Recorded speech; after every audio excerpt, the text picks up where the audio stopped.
avant toute chose, bonjour à tous et merci pour cette invitation, cette interview du forum On nous cache tout et qui s'intéresse donc à mon livre. Donc je me présente, Salim Laibi, plus connu sur internet sous le pseudonyme Le Libre Penseur, LLP. J'ai réalisé donc depuis fin 2006 que ce monde ne tournait pas rond grâce aux vidéos Loose Change concernant le 11 septembre. Je crois que c'est une évidence, la planète entière maintenant s'en aperçoit, à part l'élite européenne, entre guillemets, si on peut appeler ça une élite. Et depuis, j'ai réalisé des vidéos, à l'époque, avant que je ne sois censuré par Dailymotion, quelques centaines de vidéos qui ont atteint près de 3 millions de visualisations. Bon, après la censure, j'ai changé de compte, c'est parti un peu dans tous les sens, mais maintenant je suis sur YouTube, le site russe, afin d'éviter la censure, parce que comme vous le savez tous, nous vivons en démocratie, et la liberté d'expression est totale, sauf pour nous, sauf pour toute parole dissidente, toute parole véridique. Donc, et après, la nécessité de mettre tout ce travail qui dure depuis 6 ans et demi maintenant, par écrit dans un livre qui s'appelle « La faillite du monde moderne », qui est sorti donc le 19 novembre dernier et qui en est à sa 2e réédition et donc qui est un succès qui rencontre un succès assez intéressant. Pour information, bon, il n'y a pas que Dailymotion qui nous a censuré, il y a Facebook aussi qui nous a censuré à plusieurs reprises, il y a nos sites internet qui reçoivent des attaques quotidiennes avec des tentatives de fracture du code d'accès, il y a le Crédit Agricole qui nous a censuré notre compte bancaire, donc des éditions Fiat Lux qui éditent le livre La faillite du monde moderne. Donc voilà, c'est pas facile tous les jours, mais le travail est fait, le livre est là, qui se propose de réaliser une synthèse que j'invite vraiment les gens à lire, qui se propose de réaliser une synthèse de tous mes travaux, même si on ne rentre pas dans le détail de tout ce qui a été fait, puisque je pense qu'on est à plus de 600 vidéos, si on comptabilise tout avec la campagne électorale des législatives de l'été dernier à Marseille. Si on comptabilise, si on comptabilise tout, ça fait beaucoup de boulot, beaucoup de vidéos, sur tous les sujets qui nous intéressent, les sujets du quotidien, que ce soit l'économie, la santé, la politique, l'occultisme, la franc-maçonnerie, le complot maçonnique, l'ésotérisme maçonnique, la pédophilie, la criminalité, la corruption des élites politiques, des 3 pouvoirs, du 4e pouvoir, des médias bien sûr, voilà, donc la subversion, beaucoup parlé de subversion, de santé et aussi d'agriculture. On a beaucoup travaillé dessus pour expliquer aux gens la dangerosité de ce qu'on ingurgite, la pollution, toutes sortes de pollutions, qu'elles soient donc de l'eau, de la nourriture, de l'air, l'électrosmog, etc. Et malheureusement, le futur, à chaque fois, nous a donné raison. C'est triste à dire, mais tel Cassandre, je n'ai qu'un seul tort, c'est d'avoir raison trop souvent.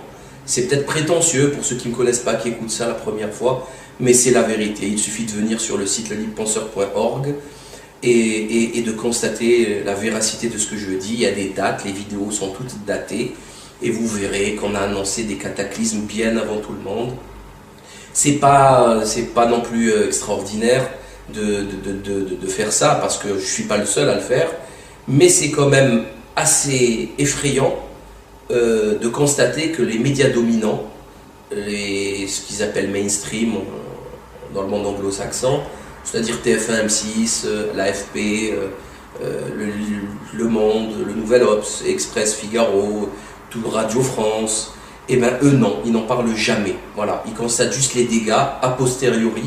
C'est exactement, j'en parle aussi dans le livre, c'est la technique du fait accompli. Voilà, c'est tout le temps comme ça. La politique aujourd'hui, gouverner normalement c'est prévoir. C'est une des grandes phrases de politique. Gouverner c'est prévoir, en fait non. Là aujourd'hui on est dans le fait accompli, c'est-à-dire on constate la dégénérescence de la société et puis on légifère pour adapter la société à cette dégénérescence. Voilà. Pour me présenter, je crois que j'ai fait le tour de la question. Et voilà, j'ai présenté donc je présente ce livre qui m'a pris 2 ans de boulot, 352 pages, 1 200 000 caractères. C'est dense, 520 notes de bas de page, disponibles sur le site Édition Fiat Lux pour ne pas avoir à cliquer, à taper tout ça, surtout les URL des liens. Il y a des centaines de liens, 520 liens pour confirmer, pour approfondir la recherche, la lecture de tout ce que je dis. Je peux me tromper, il n'y a pas de souci, mais bon, alors à ce moment-là, c'est pas moi qui me trompe, c'est les gens que je cite. Et ils sont un peu trop nombreux, et malheureusement, je crois que le constat est consternant, le constat est lamentable. Nous sommes dans une situation grave de crise sociale, économique, civilisationnelle. Voilà.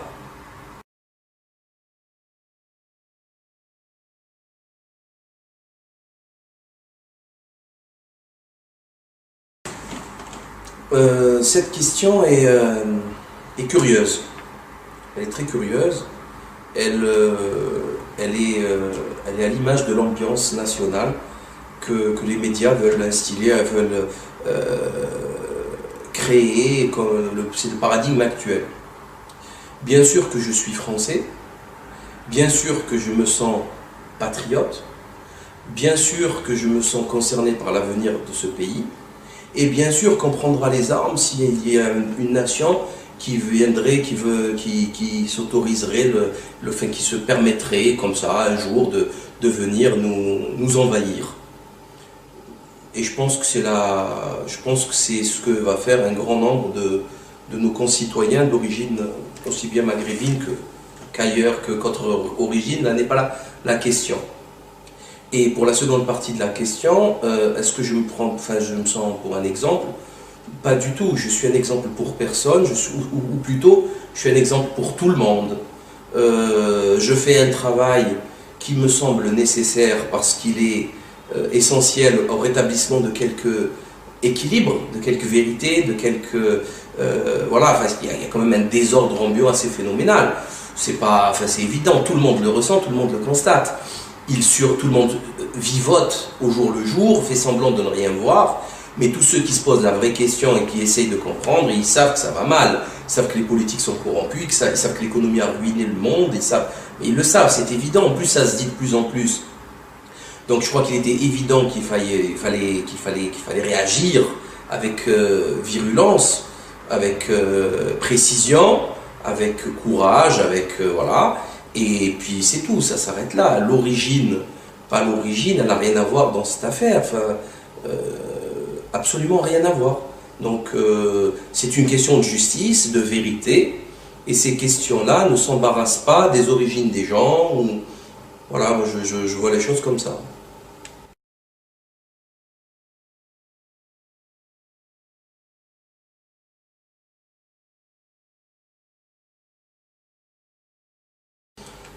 Ben, là, la question, elle concerne donc directement la COBEMA, c'est la communauté arabo-berbère de Marseille. Et cette question, bon, elle est légitime pour ceux qui n'arrivent pas à comprendre, mais elle est un petit peu, à côté de la plaque, parce que si vous confondez une seconde dans vos têtes, enfin, ou du moins le type qui pose cette question, la communauté berbère, marseillaise ou ailleurs, avec la puissance phénoménale, extraordinaire, historique, universelle de la communauté que personne n'ose citer, je crois que vous avez raté un virage là dans la réflexion ou dans le schmilblick. Alors le concept de la COBEMA est très simple. La communauté arabo-berbère, musulmane, c'est la communauté la plus fragile, avec la communauté gitane. C'est les communautés les communautés noires aussi africaines, c'est les communautés les plus fragiles du pays. Donc il y a le dégénéré Soros qui avait fait une étude là-dessus. Ils ont parlé donc des ressources économiques, des ressources de ces communautés, par exemple dans le quartier de la Belle de Mai, on parlait de 4 000 € de budget annuel. annuel. Donc c'est des communautés extrêmement fragiles, où la paupérisation s'est installée et se durcit. C'est des gens qui vivotent, c'est des gens qui sont en difficulté, c'est des gens à qui on a envoyé des politiciens véreux, des criminels, tous des francs-maçons d'ailleurs au passage.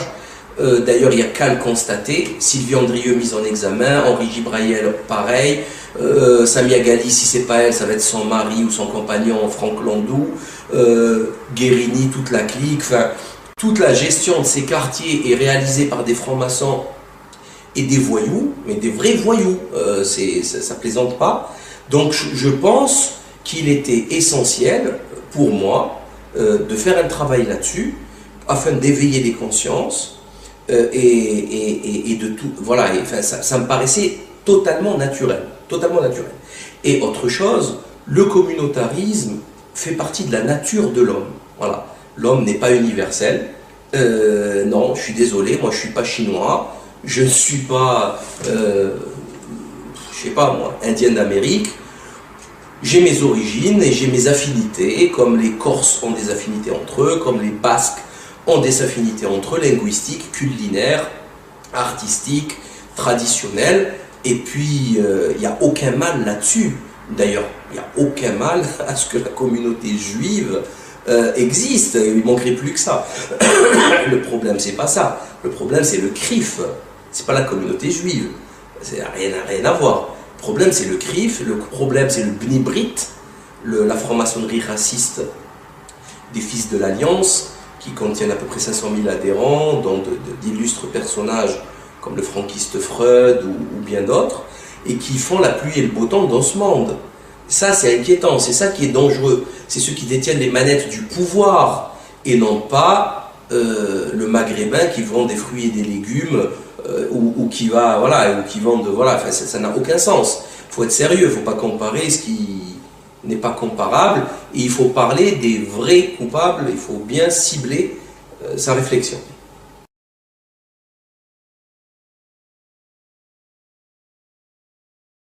Ah ben complètement, oui, évidemment. Alors moi, je traite de la... Personnellement, c'est mon cas, bien sûr, je suis créationniste. Je traite de la théorie de l'évolution dans le dernier chapitre, dans la chronologie du paradigme moderne, et donc je démonte la théorie de l'évolution de Darwin. Par contre, il est clair que je n'invite pas les gens à être créationnistes. Ça, c'est le dernier de mes soucis. Ça ne m'intéresse pas. Chacun fera ce qu'il voudra de son temps, de ses lectures et de ses réflexions. Ça, c'est vraiment, c'est ma croyance. Maintenant, effectivement, le problème, c'est que l'évolutionnisme darwinien est une supercherie, que vous le vouliez ou non. Voilà, c'est une vérité.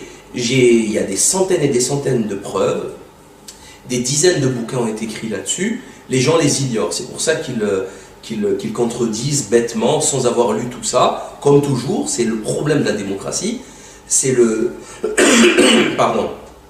donner à croire aux gens qu'ils ont le droit de donner leur avis tout en ignorant les tenants et aboutissants de la question exposée, posée ou à développer. Donc ça, c'est quand même fatigant à la fin. Mais, effectivement, quand on a détruit l'évolutionnisme, qu'est-ce qu'il reste? J'ai un peu envie de vous dire, cherchez. Cherchez par vous-même et essayez de comprendre pourquoi on a essayé de académiser, de officialiser, d'universaliser cette théorie ridicule qui ne correspond pas du tout aux découvertes de la science moderne. Juste un exemple très simple, la complexité cellulaire.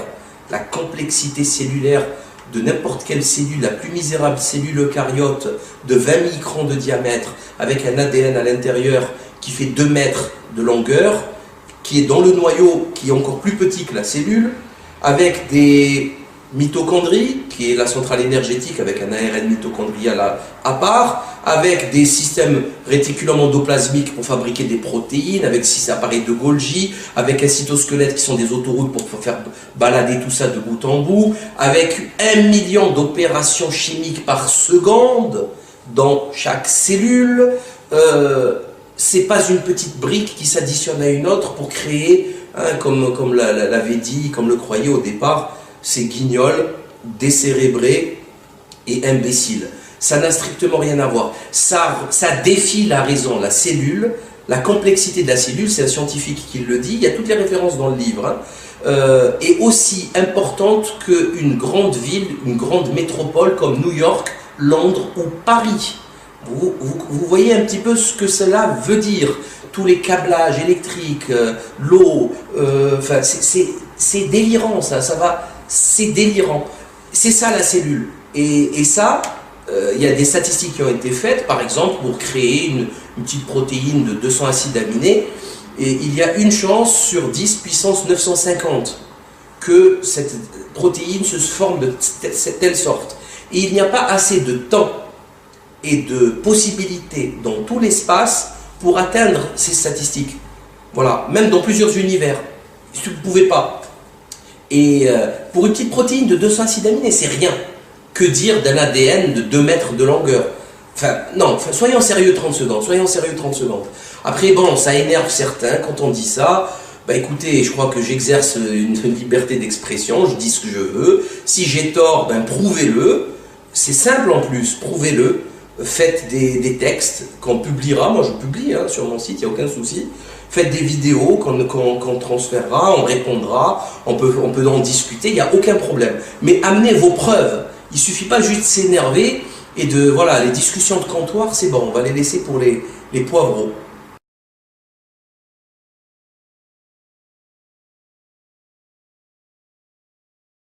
Il y a des sociétés humaines sur Terre, depuis toujours. Les sociétés humaines, c'est un groupe d'individus qui peut être composé de 3, 4 ou 1 million de personnes. À partir du moment où on se met ensemble, il y a des règles communes. Et obligatoirement, il y a un chef. Obligatoirement, il y a des règles. Obligatoirement, il y a une levée d'impôts. Obligatoirement, il y a une armée pour sécuriser, la police. Il y a une justice, bien sûr, c'est le pilier central, etc., etc., etc. L'aide des démunis, le trésor public. Je crois que ceci est essentiel. Donc tout le monde l'aura compris. Il n'y a pas besoin de... Voilà, c'est des évidences. Maintenant, comment gérer cette communauté d'êtres humains? Il y a différentes techniques. Alors la technique unique qui a été utilisée de tout temps, de toute histoire humaine écrite connue, donc il y a toute l'histoire humaine qui n'est pas écrite, qui n'a pas été écrite parce que l'écriture est venue avec la décadence de l'humanité pour rappeler à l'homme ses devoirs, alors qu'avant il les a intégrés, ils faisaient partie intégrante de lui-même, de son âme et de son corps. Là maintenant il lui faut un écrit pour se rappeler ces choses-là. Il lui faut signer des contrats avec des témoins, sinon il oublie, sinon il fait des bêtises. Donc bon bref, donc d'histoire humaine connue, c'est le roi et l'aristocratie qui a géré les communautés humaines. L'aristocratie, c'est les meilleurs d'entre nous qui prennent le pouvoir pour gérer la société humaine. Je signale quelque part qu'aujourd'hui c'est le cas aussi, puisqu'un magistrat, c'est quelqu'un qui a beaucoup étudié, beaucoup bossé, c'est pas n'importe qui. Un médecin, un ingénieur, quand il y aura par exemple un accident nucléaire ou un accident électrique, une tempête, on va aller prendre les meilleurs d'entre nous pour régler les problèmes. On ne va pas aller prendre n'importe quel abruti du quartier et lui demander comment on va solutionner des problèmes d'approvisionnement en eau ou en nourriture de telle zone. On prend les meilleurs d'entre nous. Ça c'est encore une évidence, mais il faut rappeler ces évidences en ces temps sombres où tout est perdu en fait. Et donc de tout temps, voilà, il y avait un roi et qui était sous l'autorité qui avait le pouvoir temporel et qui était sous l'autorité du pouvoir spirituel.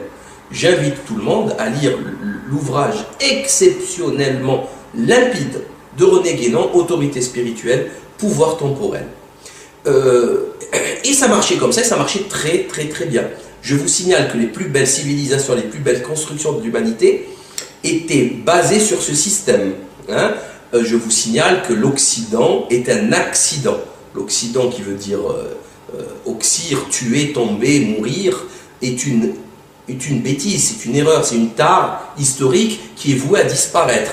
Et je donnerai pas cher des vestiges de l'Occident. Hein.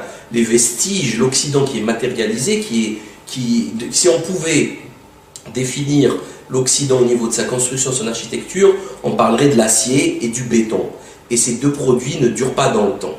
Par contre, la pierre, elle est quasiment éternelle. Et quand vous verrez le nombre de pyramides et de très belles structures je sais pas, par la muraille de Chine, etc., qui perdurent depuis des millénaires, je crois qu'on a eu des civilisations beaucoup plus belles que la nôtre, beaucoup plus sérieuses que la nôtre. Après, on arrive aux Lumières et on nous parle de démocratie. Bon, je veux bien, moi. Mais à ce moment-là, n'importe quel guignol peut prendre le pouvoir. C'est ce qui est arrivé avec Sarkozy, ou avec Hollande, ou avec n'importe quel guignol, n'importe quel truand peut prendre le pouvoir. Et d'ailleurs, c'est ce qui se passe, et il sera aidé pour ce faire par le bankster, qui financera la campagne électorale du truand. Et je crois que là, les carottes sont cuites. Donc depuis le régicide en France et quelques autres nations, eh ben, c'est qui dirige? C'est des voyous, des francs-maçons, des dégénérés sexuels. On a failli avoir DSK comme président de la République. Ça vous suffit pas pour condamner définitivement la démocratie? Pour être pour le royaume? Bon, certains vont me sortir l'argument ridicule de la littérature maçonnique, du roi voleur, etc., etc. Oui, mais je pourrais citer les rois bons aussi. Hein, bon, faut être sérieux 30 secondes. Ça, c'est exactement le même argument de la communauté homosexuelle qui nous explique, oui, il vaut mieux avoir deux homosexuels qui ne tapent pas leur enfant comme parents qu'un couple de parents alcooliques qui tapent ou qui violent son enfant.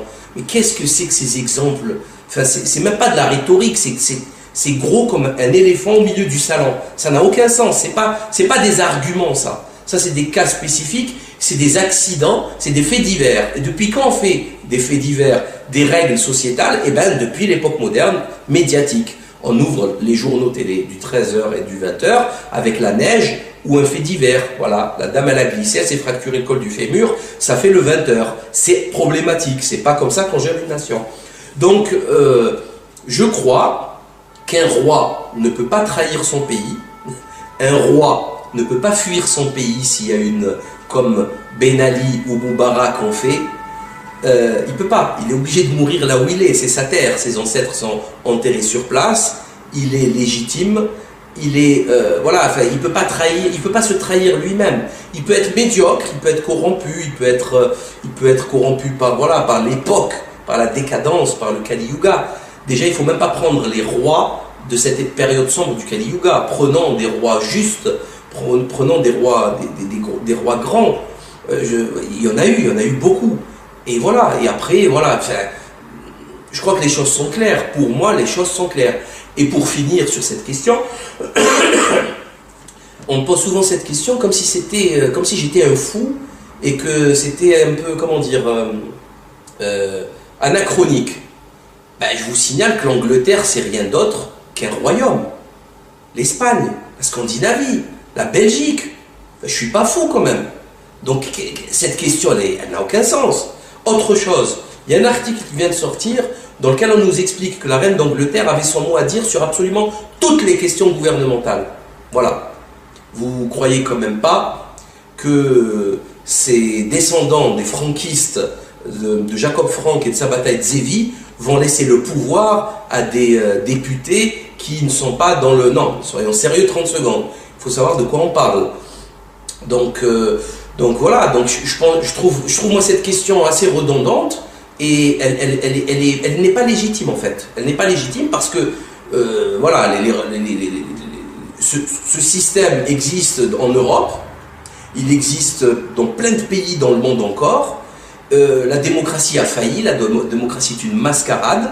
Voilà, la démocratie c'est quoi? C'est Jean-François Cropé en 2017 en France. Vous vous moquez de qui?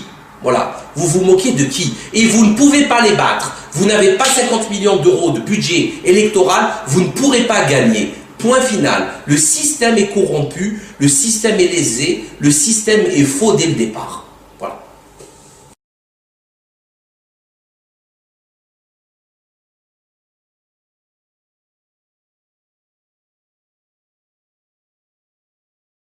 En fait, bon, l'homosexualité est devenue un sujet de société extrêmement important, pourtant très curieux puisqu'il ne représente pas même pas 1% de la population, c'est vraiment très très curieux, puisque c'est antidémocratique, puisque les lois du nombre devraient prévaloir sur les lois des minorités, c'est le principe de la démocratie, non pas celui de la justice qui se doit de protéger le faible, non, non, non, ils ne sont pas faibles les homosexuels, pas du tout, ils sont puissants, c'est un lobby puissant, il n'y a qu'à voir les milliardaires Pierre Berger et compagnie, mais bon, c'est vrai que l'homosexualité est une question qui se pose. Alors comment devient-on homosexuel?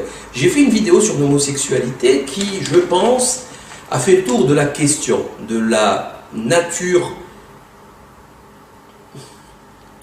on va dire, pas naturelle de l'homosexualité masculine, puisque, bon, je crois que biologiquement, anatomiquement, c'est pas fait pour. Métaphysiquement, c'est pire, hein?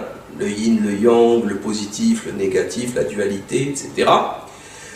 Bon, sauf qu'on n'a pas le droit de dire tout ça dans ce pays, puisqu'on est taxé tout de suite d'homophobe et on peut finir en prison ou avec des amendes extrêmement lourdes. Maintenant, ce que je peux constater, c'est qu'il y a différentes façons d'être homosexuel, et aujourd'hui, la façon la plus répandue est une façon culturelle de devenir homosexuel. C'est-à-dire que les gens ils se disent bon pourquoi pas ne pas essayer, pourquoi en fin de compte je suis attiré par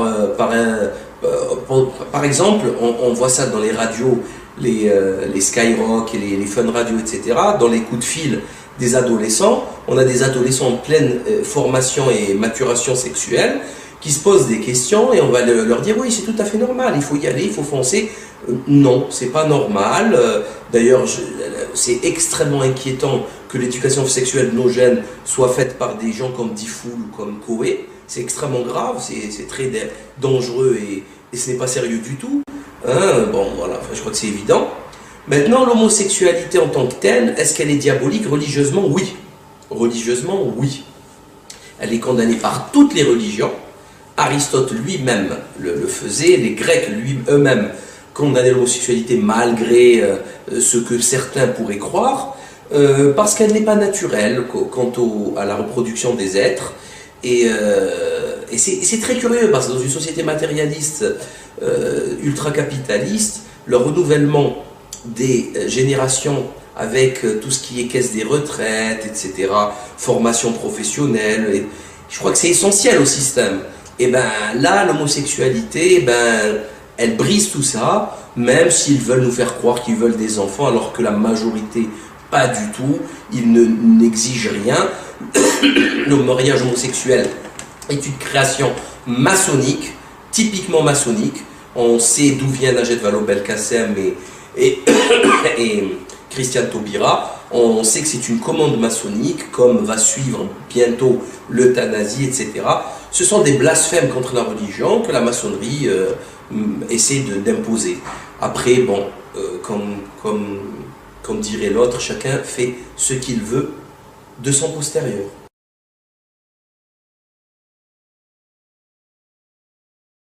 Je crois que c'est tout à fait évident, je crois que c'est clair, qu'on peut être quelqu'un de bien sans religion, c'est évident. Par contre, je crois que il est, comment dire, il est essentiel de se rendre compte qu'il faut, à un moment donné, si je dis bien si Dieu existe, il faut lui rendre hommage, et je crois que c'est un problème à régler avec lui. C'est pas un problème à régler avec les hommes. Voilà, c'est tout. On croit ou on ne croit pas. Entre nous, il n'y a pas de souci. Chacun fait ce qu'il veut.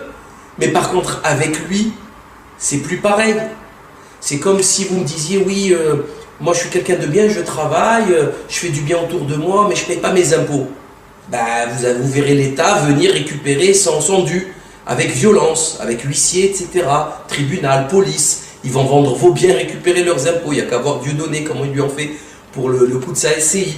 Donc, à un moment donné, voilà, Dieu, c'est beaucoup plus prestigieux. Dieu, c'est beaucoup plus sérieux. Et il va falloir éventuellement lui rendre des comptes s'il existe. S'il n'existe pas, ben vous aurez gagné. Voilà, c'est tout. Mais sinon, bien sûr qu'on peut être quelqu'un de bien, mais encore heureux. On peut être quelqu'un de très très bien, avec une morale qui découle de tout ça, hein, qui découle de la religion. Mais voilà, et ne pas croire en Dieu, pourquoi pas, bien sûr, j'en connais. Et je suis très content de connaître certaines personnes. Parce que c'est des gens bien, tout simplement, des gens honnêtes, serviables, humains. Mais la question divine, elle est à régler avec le Créateur, pas avec moi, ni avec les croyants.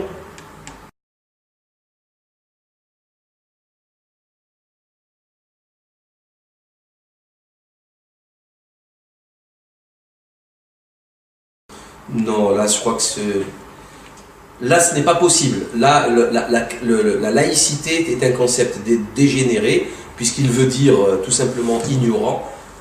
C'est l'antonyme de clerc qui veut dire savant. La laïcité n'a aucun sens, ça n'existe pas hein, dans la tradition. Donc, alors il y a deux façons de prendre cette question, de répondre à cette question. Démocratiquement, oui, si le peuple est en majorité musulman et qui décide de vivre selon les préceptes. Donc c'est le peuple qui règne. Donc il a le droit, point. Comme il a le droit le peuple, s'il veut, il peut autoriser le mariage homosexuel, la gestation pour autrui, etc. Il peut faire n'importe quelle connerie comme n'importe quelle bonne chose, puisque c'est la légitimité démocratique qui lui donne ce droit. Ça, c'est une chose. Il peut même l'inscrire sur la Constitution, etc. Et que ça devienne gravé dans le marbre. Maintenant, bien sûr, la démocratie n'existe pas en religion. C'est pas le peuple qui a le droit à la parole. La parole, elle vient du Seigneur et elle s'applique sur les hommes. C'est ce que font par exemple les francs-maçons en loge. Il y a une constitution, ils l'appliquent pour un final, ils ne donnent pas leur avis. La constitution d'Anderson des Aguiliers. Maintenant, la question à poser, où ça devient vraiment intéressant, c'est qu'est-ce qu'on veut de nos sociétés et qu'est-ce qu'on est devenu après l'exclusion de la religion. Voilà, c'est ça la question qu'il faut poser. Par quoi on a remplacé la religion et est-ce que les promesses de ce remplacement ont été tenues? Ben, je crois que non. Je crois que c'est évident que c'est une faillite totale. Le mensonge a été énorme, la supercherie monumentale. Le gestionnaire actuel, le patron, c'est le bankster, c'est les Rothschild, le franquiste Rothschild et compagnie. Donc je crois que voilà, les choses sont dites. Maintenant, celui qui veut appliquer la religion, il applique la religion dans sa totalité.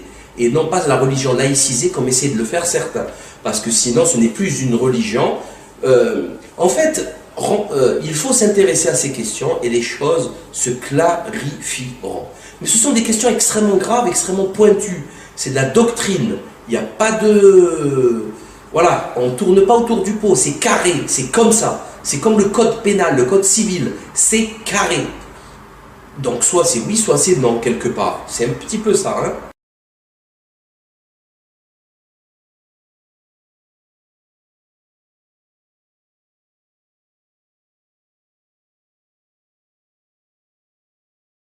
Pas reçu grand-chose, franchement. Oui, des petits trucs, des petites broutilles. C'est pas méchant. Lors des élections, quelques coups de fil, quelques personnes qui ont essayé d'intimider, mais c'est pas méchant. Mais de toute façon, voilà, ce qui m'anime, c'est quelque chose qui n'est pas de ce monde. Donc, il n'y a personne sur cette planète qui pourra me faire changer d'avis ou me faire peur. Voilà, les enjeux sont trop gros. Il n'y a pas d'achat, il y a personne qui peut m'acheter avec les biens de ce monde. Lors de l'invasion de la Libye par l'Italie, il y a un grand guerrier qui s'appelait Omar el-Mokhtar, à ne pas confondre avec Mokhtar Belmokhtar, le borgne, le guignol, le dealer de drogue des derniers événements au Mali, en Algérie. Omar el-Mokhtar que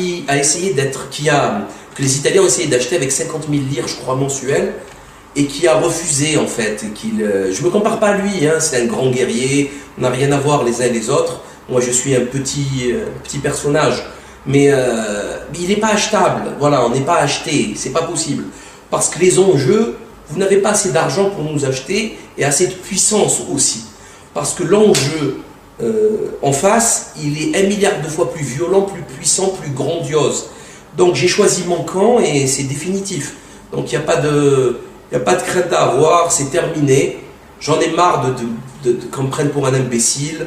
J'en ai marre de tous ces mensonges, de tout ce désordre, de toute cette misère sociale. 10 millions de pauvres en France alors qu'on est dans un pays extrêmement riche.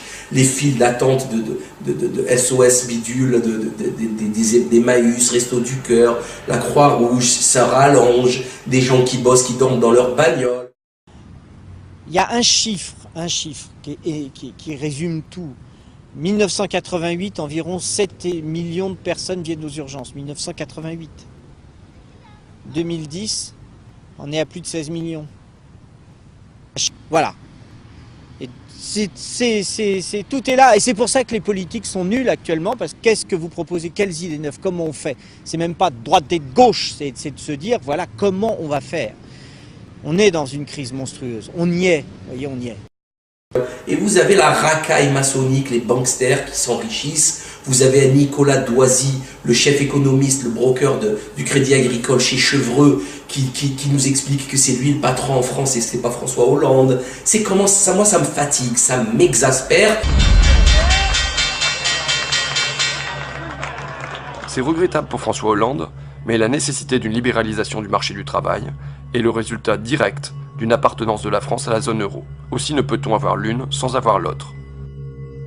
Vous vous dites non seulement François Hollande ne va pas tenir ses promesses électorales, mais en plus, c'est lui qui va devoir flexibiliser le marché du travail. C'est lui qui doit remettre en cause ce que vous appelez the famous CDI, le fameux CDI, contrat à durée indéterminée. Qui que soit le prochain président de la République française, c'est un travail qu'il va devoir faire, parce que tout simplement la pression des pairs dans la zone euro, la pression des pairs, c'est-à-dire de l'Italie, de l'Allemagne, de tous les autres pays. Quand vous regardez bien, l'Allemagne, au milieu des années 2000, a fait ce genre de réformes. L'Italie, l'Espagne sont obligés de les faire aujourd'hui, la Grèce aussi. Au nom de quoi la France pourrait-elle s'en dispenser? Ça revient finalement à réduire substantiellement un certain nombre de garanties dont bénéficient jusqu'à présent les titulaires de CDI notamment, et donc à imposer plus de flexibilité aussi sur les travailleurs, les travailleurs français. Alors, juste une question qui me vient comme ça, vous êtes en CDI ou vous n'êtes pas en CDI, monsieur Doisy? Je suis en CDI, bien évidemment. Voilà. Et ces gens-là, je vais les combattre sur le terrain intellectuel, bien sûr, évidemment, et on va essayer de réveiller les gens pour dire la vérité. Et c'est pas leurs petits coups qui vont nous faire changer d'avis. Enfin, voilà, ça n'a pas de sens. C'est à eux de nous craindre et pas l'inverse. Je crois que ça, faut bien que vous le compreniez. Voilà. Après, chacun ses motivations.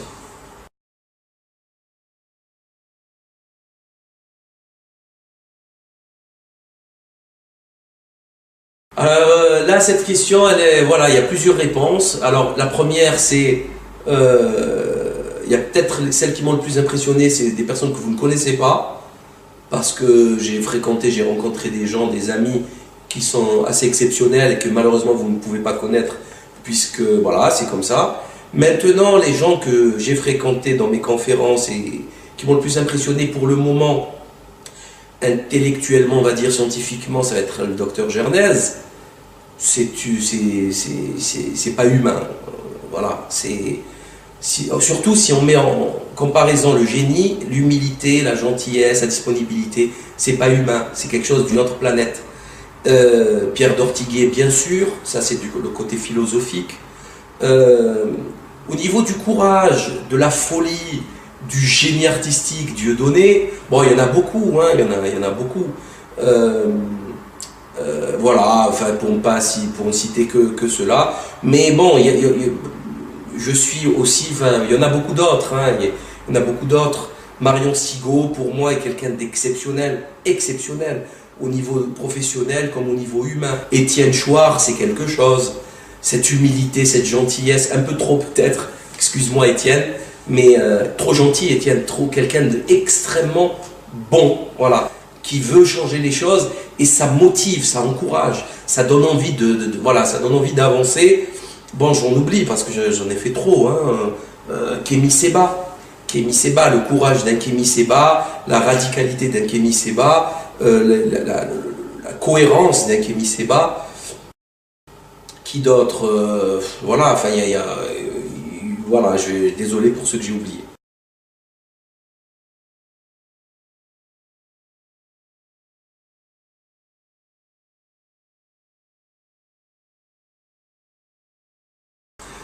Bon, ben, c'est très simple. On peut dire René Guénon autant que Julius Evola, hein, puisque Evola aussi a écrit un livre qui s'appelle La crise du monde moderne. Mais c'est vrai que je suis plutôt guénonien. Je crois que c'est pas compliqué. René Guénon a fait partie de toutes les sectes, j'appelle secte, la franc-maçonnerie pour moi c'est une secte, hein, de tous les mouvements spirites, etc. du début du siècle dernier. Il a tout essayé. Par contre, on dit souvent que Guénon est un franc-maçon, etc.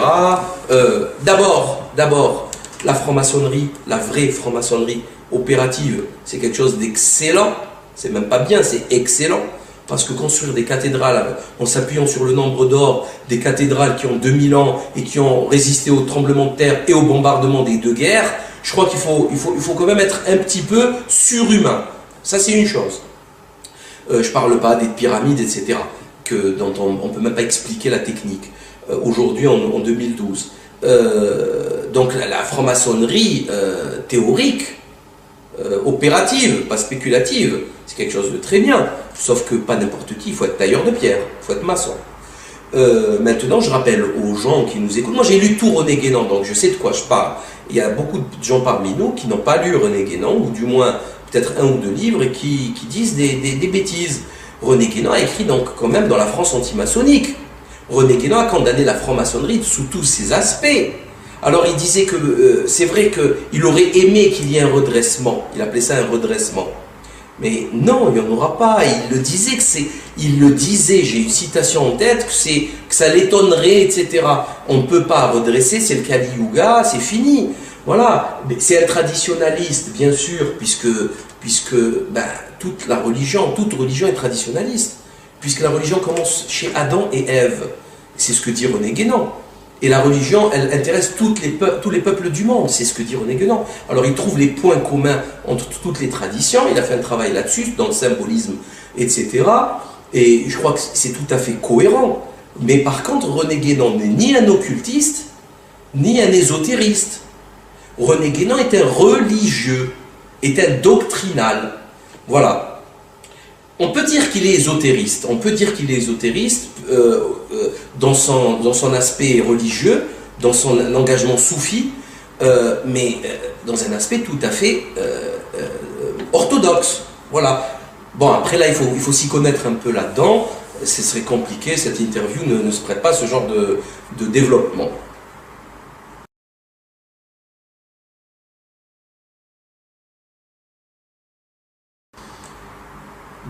Pas trop, à vrai dire, hormis le malheureux, j'espère qu'il se portera mieux, le malheureux Chavez et Ahmadinejad,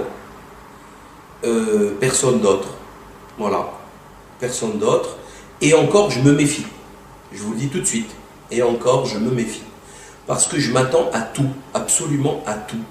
J'estime que ces deux-là sont honnêtes. J'estime que ces deux-là sont légitimes à vouloir ce qu'ils veulent dans leur pays. Ils sont souverains. Ils attaquent le système et l'empire, mais je me méfie, je garde toujours, c'est mon côté un petit peu parano, si vous le permettez, et puis je fais ce que je veux aussi, mais sinon tout le reste, moi Poutine je ne fais pas confiance du tout, et la façon avec laquelle il a donné la naturalisation russe à Depardieu, moi elle m'a un peu dégoûté, c'est pas grand chose, mais cette façon, c'est un peu... Bon, il n'a pas en grande estime sa patrie, quoi. Et en plus, il fait partie de l'association, du conseil d'administration de la City, Poutine, oui, je vous le dis comme ça, au passage, la City de Londres, la finance qui a détruit le monde. Donc, j'y crois pas du tout à l'axe bidule russe, pas du tout. Non, non, non, non, ils sont tous infiltrés. L'Afrique est totalement maçonnisée. La Chine, c'est une poubelle. Ils sont passés d'un communisme centralisateur à la plus grande dépravation capitaliste. C'est n'importe quoi. Je parle pas des peuples, hein, je parle des gouvernants. Donc non, non, non, non. Ce monde est voué à la chute et il chutera.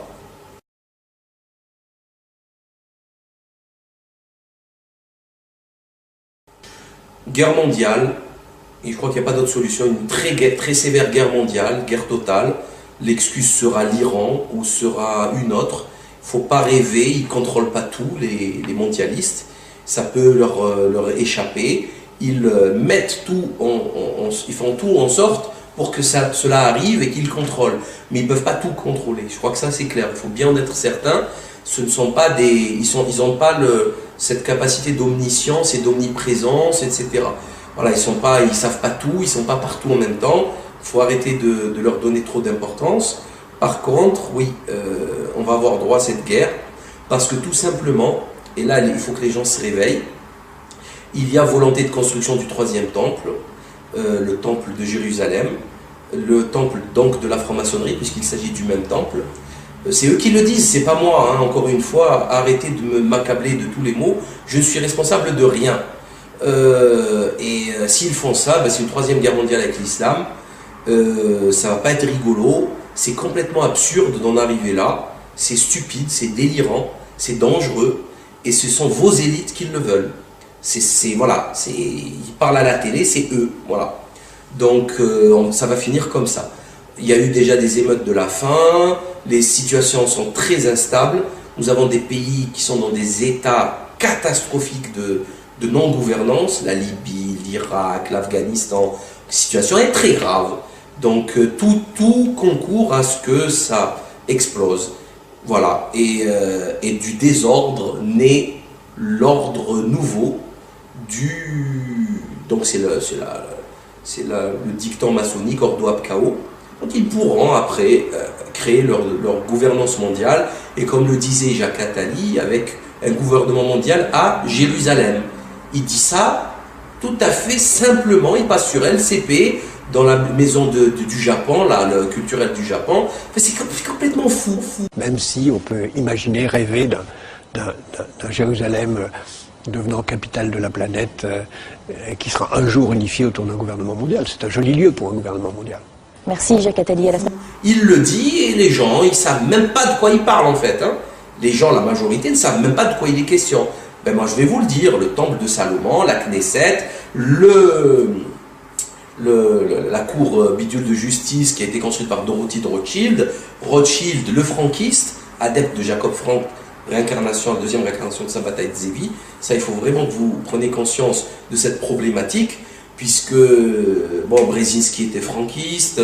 Voilà, la politique américaine est une politique franquiste, l'Europe est franquiste, l'Arabie Saoudite, le Qatar, etc., c'est des franquistes. Il y a des preuves, hein, avec des généalogies, hein, des preuves physiques.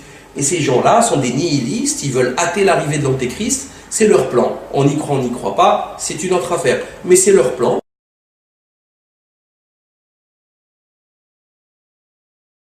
Bon, par contre, pour conclure, je crois qu'il est essentiel d'amener un petit peu une note d'espoir voilà, enfin on n'est pas là pour faire déprimer les gens. Le constat est violent.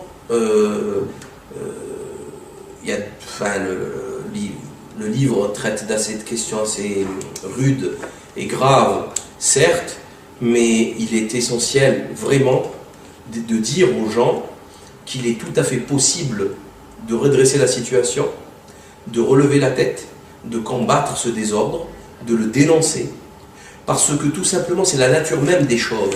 C'est la nature même des choses, c'est l'équilibre, c'est la beauté, c'est la justice, c'est la vérité. Donc, quel que soit le désordre, il ne sera que momentané, il ne sera que petit, il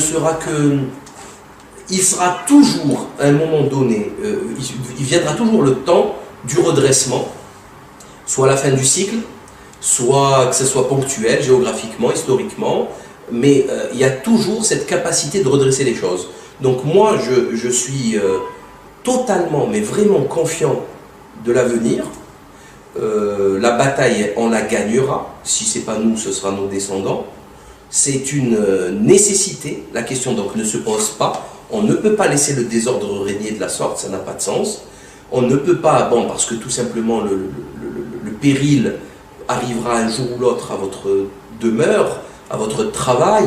Donc si vous vous foutez un petit peu de la crise, à un moment donné la crise vous touchera. Donc je ne trouve pas ça intelligent de laisser faire jusqu'au jour où vous chutez et que vous vous retrouviez seul. Donc il faut recréer des liens sociaux. Il y a plein de solutions pour rétablir un peu d'ordre. Il faut, quelque part, c'est un petit peu violent ce que je vais dire, mais il faut se réhumaniser. Voilà, on a été zombifié, on a quitté notre statut d'humain. Là, il faut se réhumaniser, vraiment, avec des liens sociaux. Il faut freiner un petit peu, lever la tête du guidon. Il faut s'instruire, il faut quitter, il faut jeter la télé. Il faut s'instruire là où il y a de la science, où il y a de la vérité, avec des gens exceptionnels. Dans le réseau de la dissidence sur Internet, vous avez des gens exceptionnels. Vous avez des informations que d'autres pourraient mettre un siècle à trouver et que vous trouvez avec des simples clics, gratuites souvent. Donc tout est jouable, tout est faisable. Vous pouvez constater la puissance de Big Pharma, financière et médiatique, politique, etc. Et pourtant, ils sont si fragiles. Si fragiles. Il suffit de dire non à leurs injections de vaccins. Il suffit de dire non à l'hypermédicalisation de la grossesse. Il suffit de faire attention à ne pas manger toutes leurs cochonneries pour essayer d'éviter le cancer. Donc c'est très simple en fin de compte de réagir et de rééquilibrer ces choses. Il faut en parler autour de soi. Il faut cesser d'avoir peur. Il faut cesser Souvent cette question revient, oui, tu n'as pas peur, on ne t'a pas fait... Arrêtez avec ce sentiment. C'est du luxe, la peur, et on n'a pas le temps d'avoir peur. Ça ronge de l'intérieur, c'est fatigant. On a peur 15 jours, on a la boule 15 jours, après ça passe. C'est fini. Après il faut combattre, il faut batailler. Donc franchement, moi j'ai beaucoup d'espoir pour le futur, et parce que c'est ainsi, parce que c'est dans l'ordre des choses. Et puis merci encore pour cette interview. Et j'espère, pourquoi pas, après lecture du livre, que vous me poserez des questions encore. Et il y a dans le site Édition Fiat Lux les avis à donner sur le livre. Vous pouvez y aller, des critiques positives, négatives. Nous sommes là pour y répondre, donc merci pour tout et à très bientôt.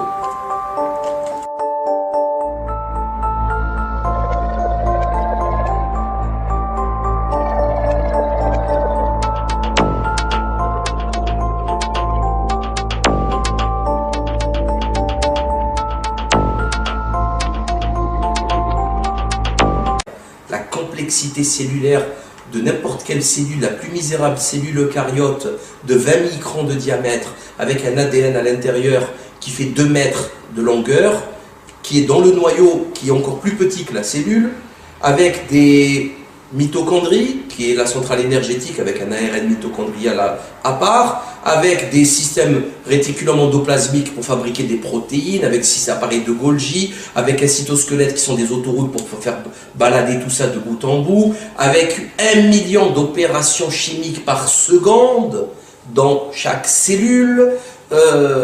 C'est pas une petite brique qui s'additionne à une autre pour créer, comme l'avait dit, comme le croyait au départ, ces guignols décérébrés et imbéciles. Ça n'a strictement rien à voir. Ça défie la raison. La cellule, la complexité de la cellule, c'est un scientifique qui le dit, il y a toutes les références dans le livre, est aussi importante qu'une grande ville, une grande métropole comme New York, Londres ou Paris. Vous voyez un petit peu ce que cela veut dire. Tous les câblages électriques, l'eau, c'est délirant, ça va, c'est délirant. C'est ça la cellule. Et ça, il y a des statistiques qui ont été faites, par exemple, pour créer une petite protéine de 200 acides aminés, et il y a une chance sur 10 puissance 950 que cette protéine se forme de telle sorte. Et il n'y a pas assez de temps et de possibilités dans tout l'espace pour atteindre ces statistiques. Voilà, même dans plusieurs univers. Vous ne pouvez pas. Et pour une petite protéine de 200 acides aminés, c'est rien. Que dire d'un ADN de 2 mètres de longueur? Soyons sérieux 30 secondes, soyons sérieux 30 secondes. Après, bon, ça énerve certains quand on dit ça. bah écoutez, je crois que j'exerce une liberté d'expression, je dis ce que je veux. Si j'ai tort, ben prouvez-le. C'est simple en plus, prouvez-le. Faites des textes qu'on publiera, moi je publie sur mon site, il n'y a aucun souci. Faites des vidéos qu'on transférera, on répondra, on peut en discuter, il n'y a aucun problème. Mais amenez vos preuves. Il ne suffit pas juste de s'énerver et de... Voilà, les discussions de comptoir, c'est bon, on va les laisser pour les poivreaux.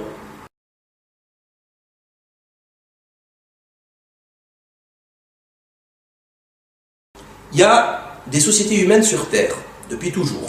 Des sociétés humaines, c'est un groupe d'individus qui peut être composé de 3, 4 ou 1 million de personnes.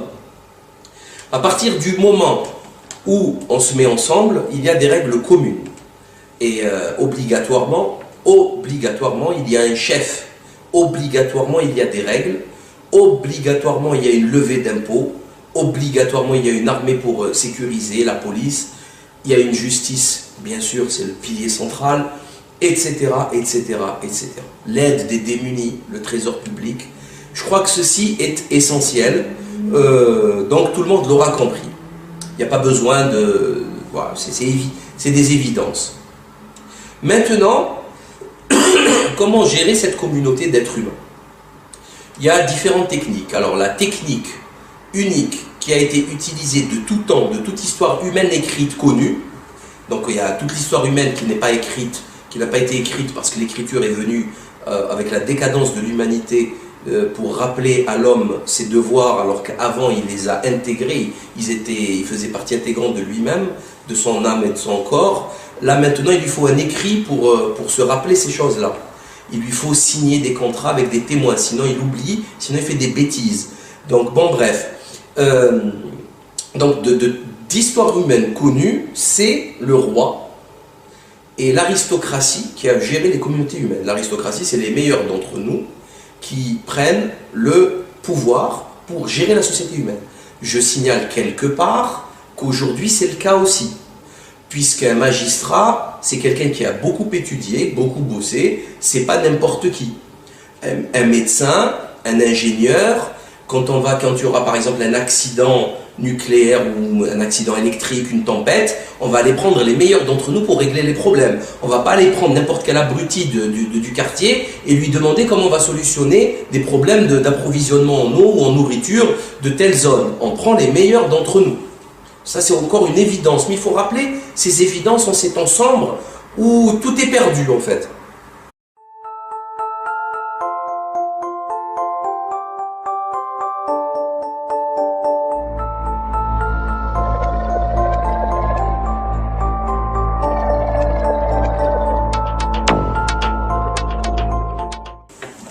Avant toute chose, bonjour à tous et merci pour cette invitation, cette interview du forum On nous cache tout et qui s'intéresse donc à mon livre. Donc je me présente, Salim Laibi, plus connu sur internet sous le pseudonyme Le Libre Penseur, LLP. J'ai réalisé donc depuis fin 2006 que ce monde ne tournait pas rond grâce aux vidéos Loose Change concernant le 11 septembre. Je crois que c'est une évidence, la planète entière maintenant s'en aperçoit, à part l'élite européenne, entre guillemets, si on peut appeler ça une élite. Et depuis, j'ai réalisé des vidéos, à l'époque, avant que je me sois censuré par Dailymotion, quelques centaines de vidéos qui ont atteint près de 3 millions de visualisations. Bon, après la censure, j'ai changé de compte, c'est parti un peu dans tous les sens, mais maintenant je suis sur YouTube, le site russe, afin d'éviter la censure, parce que comme vous le savez tous, nous vivons en démocratie, et la liberté d'expression est totale, sauf pour nous, sauf pour toute parole dissidente, toute parole véridique. Donc, et après, la nécessité de mettre tout ce travail qui dure depuis 6 ans et demi maintenant, par écrit dans un livre qui s'appelle « La faillite du monde moderne », qui est sorti donc le 19 novembre dernier et qui en est à sa 2e réédition et donc qui est un succès qui rencontre un succès assez intéressant. Pour information, bon, il n'y a pas que Dailymotion qui nous a censuré, il y a Facebook aussi qui nous a censuré à plusieurs reprises, il y a nos sites internet qui reçoivent des attaques quotidiennes avec des tentatives de fracture du code d'accès. Il y a le Crédit Agricole qui nous a censuré notre compte bancaire, donc des éditions Fiat Lux qui éditent le livre La faillite du monde moderne. Donc voilà, c'est pas facile tous les jours, mais le travail est fait, le livre est là, qui se propose de réaliser une synthèse que j'invite vraiment les gens à lire, qui se propose de réaliser une synthèse de tous mes travaux, même si on ne rentre pas dans le détail de tout ce qui a été fait, puisque je pense qu'on est à plus de 600 vidéos, si on comptabilise tout avec la campagne électorale des législatives de l'été dernier à Marseille. Si on comptabilise, si on comptabilise tout, ça fait beaucoup de boulot, beaucoup de vidéos, sur tous les sujets qui nous intéressent, les sujets du quotidien, que ce soit l'économie, la santé, la politique, l'occultisme, la franc-maçonnerie, le complot maçonnique, l'ésotérisme maçonnique, la pédophilie, la criminalité, la corruption des élites politiques, des trois pouvoirs, du quatrième pouvoir, des médias bien sûr, la subversion, beaucoup parlé de subversion, de santé et aussi d'agriculture. On a beaucoup travaillé dessus pour expliquer aux gens la dangerosité de ce qu'on ingurgite, la pollution, toutes sortes de pollutions, qu'elles soient donc de l'eau, de la nourriture, de l'air, l'électrosmog, etc. Et malheureusement, le futur, à chaque fois, nous a donné raison. C'est triste à dire, mais tel Cassandre, je n'ai qu'un seul tort, c'est d'avoir raison trop souvent. C'est peut-être prétentieux pour ceux qui ne me connaissent pas, qui écoutent ça la première fois, mais c'est la vérité. Il suffit de venir sur le site lelibepenseur.org et de constater la véracité de ce que je dis. Il y a des dates, les vidéos sont toutes datées, et vous verrez qu'on a annoncé des cataclysmes bien avant tout le monde. C'est pas non plus extraordinaire de faire ça, parce que je ne suis pas le seul à le faire, mais c'est quand même assez effrayant de constater que les médias dominants, ce qu'ils appellent mainstream dans le monde anglo-saxon, c'est-à-dire TF1, M6, l'AFP, Le Monde, le Nouvel Obs, Express, Figaro, tout Radio France, et bien eux non, ils n'en parlent jamais. Voilà, ils constatent juste les dégâts a posteriori. Et donc de tout temps, il y avait un roi et qui était sous l'autorité qui avait le pouvoir temporel et qui était sous l'autorité du pouvoir spirituel. J'invite tout le monde à lire l'ouvrage exceptionnellement limpide de René Guénon, Autorité spirituelle, pouvoir temporel. Et ça marchait comme ça marchait très bien. Je vous signale que les plus belles civilisations, les plus belles constructions de l'humanité étaient basées sur ce système. Je vous signale que l'Occident est un accident. L'Occident, qui veut dire oxyre, tuer, tomber, mourir, est une bêtise, c'est une erreur, c'est une tare historique qui est vouée à disparaître. Et je donnerai pas cher des vestiges de l'Occident. Les vestiges, l'Occident qui est matérialisé, si on pouvait définir l'Occident au niveau de sa construction, son architecture, on parlerait de l'acier et du béton. Et ces deux produits ne durent pas dans le temps. Par contre, la pierre, elle est quasiment éternelle. Et quand vous verrez le nombre de pyramides et de très belles structures par exemple, la muraille de Chine, etc., qui perdurent depuis des millénaires, je crois qu'on a eu des civilisations beaucoup plus belles que la nôtre, beaucoup plus sérieuses que la nôtre. Après, on arrive aux Lumières et on nous parle de démocratie. Bon, je veux bien, moi.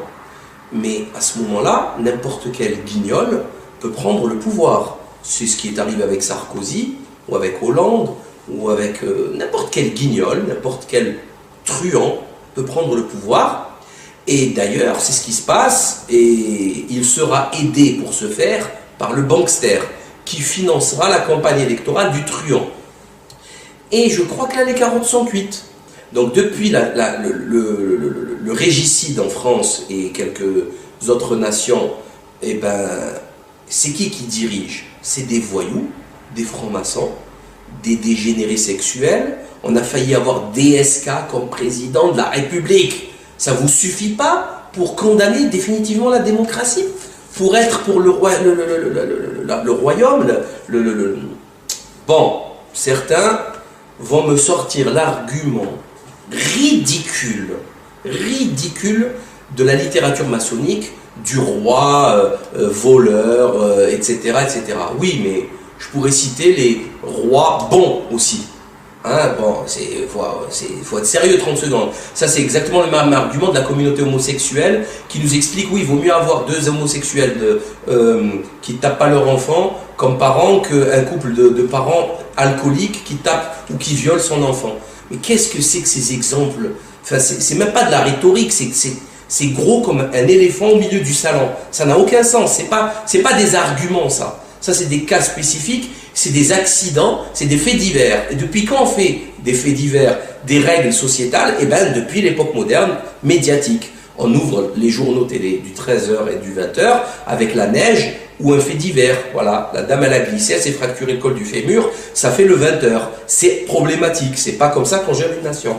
Donc, je crois qu'un roi ne peut pas trahir son pays, un roi ne peut pas fuir son pays s'il y a une, comme Ben Ali ou Moubarak ont fait, il peut pas, il est obligé de mourir là où il est, c'est sa terre, ses ancêtres sont enterrés sur place, il est légitime, il est, voilà, enfin, il peut pas trahir, il peut pas se trahir lui-même, il peut être médiocre, il peut être corrompu, il peut être corrompu par, voilà, par l'époque, par la décadence, par le Kali Yuga. Déjà, il faut même pas prendre les rois de cette période sombre du Kali Yuga, prenons des rois justes, prenons des rois, des rois grands, il y en a eu beaucoup. Et voilà, et après, voilà, enfin, je crois que les choses sont claires. Pour moi, les choses sont claires. Et pour finir sur cette question, on me pose souvent cette question comme si j'étais un fou et que c'était un peu, comment dire, anachronique. Ben, je vous signale que l'Angleterre, c'est rien d'autre qu'un royaume. L'Espagne, la Scandinavie, la Belgique. Ben, je suis pas fou quand même. Donc cette question, elle n'a aucun sens. Autre chose, il y a un article qui vient de sortir dans lequel on nous explique que la reine d'Angleterre avait son mot à dire sur absolument toutes les questions gouvernementales. Voilà. Vous croyez quand même pas, la communauté arabo-berbère, musulmane, c'est la communauté la plus fragile, avec la communauté gitane, c'est les communautés les plus, et les communautés noires aussi africaines, c'est les communautés les plus fragiles du pays. Donc il y a le dégénéré Soros qui avait fait une étude là-dessus. Ils ont parlé donc des ressources économiques, des ressources de ces communautés, par exemple dans le quartier de la Belle de Mai, on parlait de 4 000 € de budget annuel. Donc c'est des communautés extrêmement fragiles, où la paupérisation s'est installée et se durcit. C'est des gens qui vivotent, c'est des gens qui sont en difficulté, c'est des gens à qui on a envoyé des politiciens véreux, des criminels, tous des francs-maçons d'ailleurs au passage. D'ailleurs, il n'y a qu'à le constater. Sylvie Andrieux mise en examen, Henri Gibraïel pareil, Samia Ghali, si c'est pas elle, ça va être son mari ou son compagnon Franck Landou, Guérini, toute la clique, enfin, toute la gestion de ces quartiers est réalisée par des francs-maçons et des voyous, mais des vrais voyous, ça plaisante pas. Donc je pense qu'il était essentiel pour moi de faire un travail là-dessus afin d'éveiller les consciences et de tout. Voilà, enfin, ça me paraissait totalement naturel. Et autre chose, le communautarisme fait partie de la nature de l'homme. Voilà, l'homme n'est pas universel. Non, je suis désolé, moi je suis pas chinois, je ne suis pas, je sais pas moi, indien d'Amérique. J'ai mes origines et j'ai mes affinités, comme les Corses ont des affinités entre eux, comme les Basques ont des affinités entre eux, linguistiques, culinaires, artistiques, traditionnelles. Et puis, il n'y a aucun mal là-dessus. D'ailleurs, il n'y a aucun mal à ce que la communauté juive existe. Il ne manquerait plus que ça. Le problème, c'est pas ça. Le problème, c'est le CRIF. C'est pas la communauté juive. Ça n'a rien à voir. Le problème, c'est le CRIF, le problème, c'est le Bnei Brit, la franc-maçonnerie raciste des Fils de l'Alliance, qui contiennent à peu près 500 000 adhérents, dont d'illustres personnages comme le franquiste Freud ou bien d'autres, et qui font la pluie et le beau temps dans ce monde. Ça, c'est inquiétant, c'est ça qui est dangereux. C'est ceux qui détiennent les manettes du pouvoir, et non pas le maghrébin qui vend des fruits et des légumes, ou qui va, voilà, ou qui vendent, voilà, enfin, ça n'a aucun sens. Il faut être sérieux, il ne faut pas comparer ce qui n'est pas comparable, et il faut parler des vrais coupables, il faut bien cibler sa réflexion.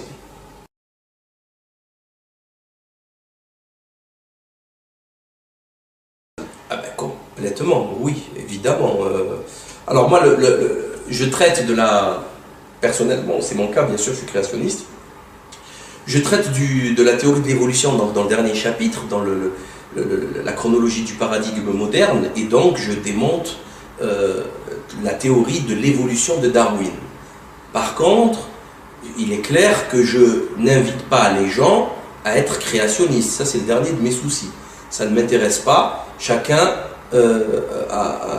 fera ce qu'il voudra de son temps, de ses lectures et de ses réflexions. Ça, c'est vraiment, c'est ma croyance. Maintenant, effectivement, le problème, c'est que l'évolutionnisme darwinien est une supercherie, que vous le vouliez ou non. Voilà, c'est une vérité. Il y a des centaines et des centaines de preuves, des dizaines de bouquins ont été écrits là-dessus. Les gens les ignorent. C'est pour ça qu'ils contredisent bêtement, sans avoir lu tout ça. Comme toujours, c'est le problème de la démocratie. C'est pardon, de donner à croire aux gens qu'ils ont le droit de donner leur avis tout en ignorant les tenants et aboutissants de la question exposée, posée ou à développer. Donc ça, c'est quand même fatigant à la fin. Mais, effectivement, quand on a détruit l'évolutionnisme, qu'est-ce qu'il reste? Ben, j'ai un peu envie de vous dire, ben, cherchez par vous-même et essayez de comprendre pourquoi on a essayé de académiser, de officialiser, d'universaliser cette théorie ridicule qui ne correspond pas du tout aux découvertes de la science moderne. Juste un exemple très simple, la complexité cellulaire, oui, c'est exactement, j'en parle aussi dans le livre, c'est la technique du fait accompli. Voilà. C'est tout le temps comme ça. La politique aujourd'hui, gouverner normalement c'est prévoir. C'est une des grandes phrases de politique. Gouverner c'est prévoir, en fait non. Là aujourd'hui on est dans le fait accompli, c'est-à-dire on constate la dégénérescence de la société et puis on légifère pour adapter la société à cette dégénérescence. Voilà. Pour me présenter, je crois que j'ai fait le tour de la question. Et voilà, j'ai présenté donc je présente ce livre qui m'a pris 2 ans de boulot, 352 pages, 1 200 000 caractères, c'est dense, 520 notes de bas de page, disponible sur le site Édition Fiat Lux, pour ne pas avoir à cliquer, à taper tout ça, surtout les URL des liens. Il y a des centaines de liens, 520 liens pour confirmer, pour approfondir la recherche, la lecture de tout ce que je dis. Je peux me tromper, il n'y a pas de souci, mais bon, alors à ce moment-là, c'est pas moi qui me trompe, c'est les gens que je cite. Et ils sont un peu trop nombreux, et malheureusement, je crois que le constat est consternant, le constat est lamentable. Nous sommes dans une situation grave de crise sociale, économique, civilisationnelle. Voilà.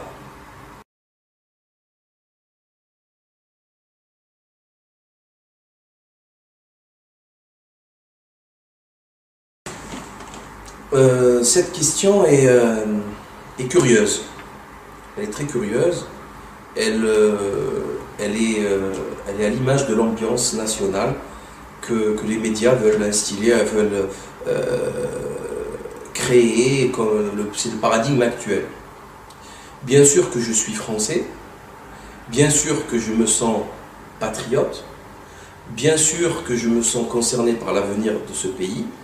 Et bien sûr qu'on prendra les armes s'il y a une nation qui viendrait, qui s'autoriserait, qui se permettrait comme ça un jour de venir nous envahir. Et je pense que c'est ce que va faire un grand nombre de nos concitoyens d'origine aussi bien maghrébine qu'ailleurs, qu'autre origine, là n'est pas la question. Et pour la seconde partie de la question, est-ce que je me sens pour un exemple? Pas du tout, je suis un exemple pour personne, ou plutôt, je suis un exemple pour tout le monde. Je fais un travail qui me semble nécessaire parce qu'il est essentiel au rétablissement de quelques équilibres, de quelques vérités, de quelques... voilà, il y a quand même un désordre ambiant assez phénoménal. C'est évident, tout le monde le ressent, tout le monde le constate. Tout le monde vivote au jour le jour, fait semblant de ne rien voir, mais tous ceux qui se posent la vraie question et qui essayent de comprendre, ils savent que ça va mal, ils savent que les politiques sont corrompus, ils savent que l'économie a ruiné le monde, mais ils le savent, c'est évident, en plus ça se dit de plus en plus. Donc je crois qu'il était évident qu'il fallait réagir avec virulence, avec précision, avec courage, voilà.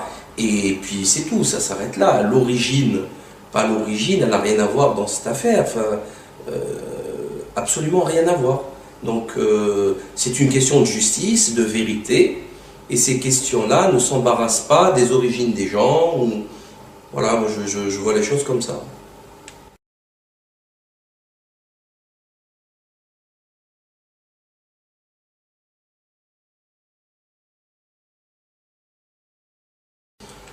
Ben, là, la question, elle concerne donc directement la COBEMA, c'est la communauté arabo-berbère de Marseille. Et cette question, bon, elle est légitime pour ceux qui n'arrivent pas à comprendre, mais elle est un petit peu, à côté de la plaque, parce que si vous confondez une seconde dans vos têtes, du moins le type qui pose cette question, la communauté berbère, marseillaise ou ailleurs, avec la puissance phénoménale, extraordinaire, historique, universelle de la communauté que personne n'ose citer, je crois que vous avez raté un virage là dans la réflexion ou dans le schmilblick. Alors le concept de la COBEMA est très simple.